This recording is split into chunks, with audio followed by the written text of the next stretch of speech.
in terms of decision-making tools, I'm going to talk about, in terms of MRV, CP. This is not a typo, and you will see why it's not a typo. And I think it's important to realize how this relates to the climate finance strategy in terms of the framework and how it should link to the NDCs and the GCF programming. And the framework is one of the main bases. It's very, very important to have a clear framework. We have the climate system, and then in the climate system we have a committee that works on issues related to climate finance. So this helps us to move forward all the tools or all the different projects that we wanted to have in terms of the program. Actually, the people of the program, and we will see that in a bit, was the main source and the main basis to the formulation of the finance strategy and other issues related to this program. And I would like to highlight that the program was fundamental in terms of making the basis to climate finance, not only because of the GCF, but in terms of the building capacities for climate finance in the country. And that was fundamental. Actually, the Colombian National Climate Finance Strategy was written by the people who was working in the project. In the project, we could put people in the Ministry of Finance, in the Ministry of, later on, in the Ministry of Environment, in the DMP, who were the ones who were leading this issue at that moment. So they were the ones who work in terms of defining the strategy. Actually, for instance, the second communication of climate change has a finance chapter, and we agree with them that we were the ones who were going to write that. So the program, I think, was successful in terms of putting people in the institutions to work with this, and actually most of the people who were working in the institutions are still in the institutions, but now paid by the government. So I think that was a good example of how we should continue that. And we also have a law, a climate change law. That is also, I think, fundamental.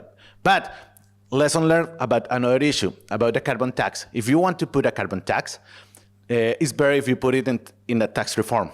And actually, it's really hard to put a carbon tax just alone. If you put it in the tax reform, it's easier because you are discussing other issues like VAT and other things. So lesson learned, carbon tax, hard to implement, but it's easier if it's part of a broader reform. And this is our strategy. We have different issues related to economic and financial instruments, like the carbon tax. Should also, it's easier if it's earmarked, for instance, in terms to environmental issues. It's easier to sell it to the Congress. Access and management of financial sources, for instance, how to get resources from the GCF. And in this presentation, I'm focusing on these two issues: generating and strengthening capacities and knowledge and information management. So these are the pillars of the Colombian National Strategy, and the instruments, the tools that we were talking about were part of those two issues. In the finance strategy, and in this like the pillar you saw, there is vertical. The idea is to answer how much is required to finance climate change in the country, demand of resources, what are the sources, and for that we need to track them, and how to shift it from GCF or any other source. We need to know what is the finance gap. We need to know what is the public finance, the international finance, the private resources, and we have to monitor and follow up of those resources and those or those kind of things. So I believe, I understand that Colombia is one of the first developing countries that have an online platform to track public, private, and international climate finance flows. And I remember when we began to work with this, people were already working on reductions and greenhouse gases emissions tracking tools. And they're still working on that. So actually the program helped a lot in terms of defining the climate finance flows. And it is not an easy task. Not an easy task. Actually, defining climate finance was one of the hardest things we have to deal with. For instance, there are people who, if I don't know, another country propose a very efficient coal plant in the country to cope against El Niño phenomena and that kind of things, is that finance for climate? And people said, yes, of course, it's going to cope against El Niño. And other people said, but it's coal.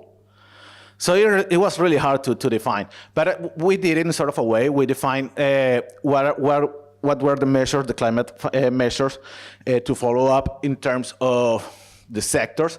We also define in terms of regional entities in Colombia. So the regional regions in Colombia, how much they are putting in terms of climate finance. But I like to highlight in the definition we had. We had different workshops with different people to define that, but still it has some issues related to that. One important thing is that it's not a one-time project. For the success of this, we need to keep on going with this. As people said, what you don't measure, you don't improve. So it's important to keep on measuring this. In terms of this, we have, as I mentioned before, these issues, and this should help us to, in terms of the optimization of the resources for the NDC, and how to leverage and mobilize more resources. And the relation with the NDCs, I think, is fundamental. Sometimes you just, I have heard, we need a lot of money for the environmental sector, we need a lot of money for the climate sector, but it's, okay, what is the target? And we are the Ministry of Finance, so for what are you going to use this money? And that's kind of the important things that we try to work out with this. So this monetary MRV system, we work in parallel with the CPIR process. The two pieces is because we work the public and private sector. We try to do something like of that. One of the reasons was that before I entered to the program, there were already public resources track assessments. So we have already a number in terms of public sector. So we said, okay, let's improve the work of the CPIR and put it a private sector analysis. So, and other thing that I felt is really interesting is the analysis the CPIR did in terms of adaptation and mitigation needs. We built some indicators to understand where were the gaps in terms of finance.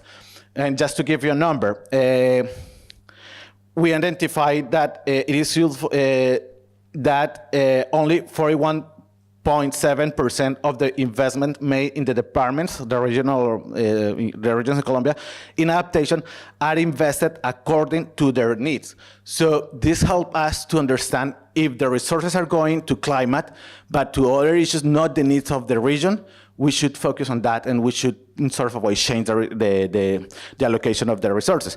So this, as any tool, should help us for decision making, and that's, I think, the kind of the importance of this information we had. It is hard to compare to other countries because, well, or things that we have made said here, but still, we wanted to work this out in that. One thing that we realize is that following the private sector is really hard. Getting the information from the private sector is not as easy as we will have liked that to be. 5 minutes. So, in terms of key points, challenge, lessons learned, we have realized that national information tools are still limited. In these issues, we're beginning. They're still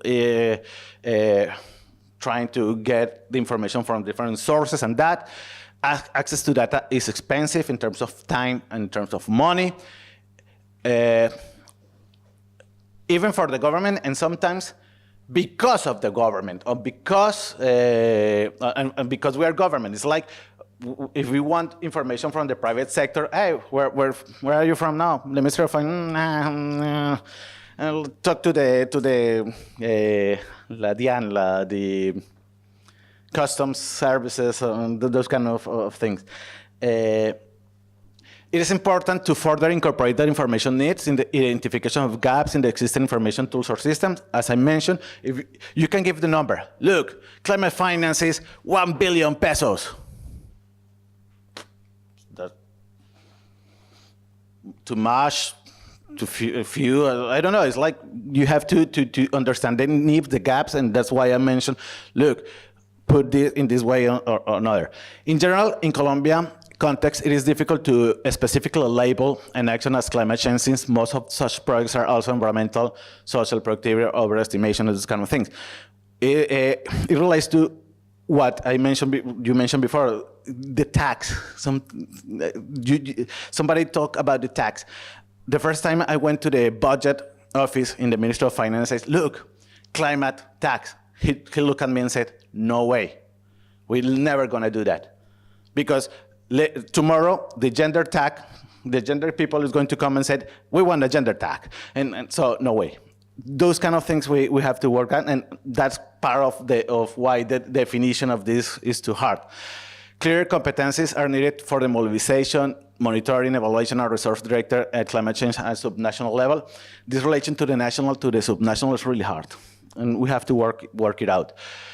Process of use and appropriation of the MRV platform is key to guarantee the sustainability of the system, and the information is actually used as a tool for decision making in different levels. And this is very important. And I'm going to relate this to the next one. Yeah. Because in terms of keeping the process, you need to synthesize the people who works in these issues about the importance of this. So you have to respond to particular needs, and in a language that talks to the person in the public or private sector. Recently, in the Ministry of Finance, there were people who asked for a meeting with us because they wanted some subsidies for a project related to energy. And they say, no, look, the CO2 emissions are I don't know. And it was like, look, you're in the Ministry of Finance. Show me the money. Talk about money. If you are going to keep on talking about CO2 reductions, you are not getting to our hearts. So, and we have a different heart. I don't know, there are softer hearts in other places. It is needed greater emphasis on project formulators and on climate change criteria in territorial, sectoral, public management in general. What I mentioned, go to a region and say, look, the GCF is the best, you know, you have the money there. So please write a project in English solving these issues. They were going to see you and say, what? So that's kind of the things that you have to be really keen, really focus on. Local networks can link multiple actors where the message of climate change mainstreaming has multiple allies. So also we have been talking about that a lot of. We have to gather the people, the institutions, and that.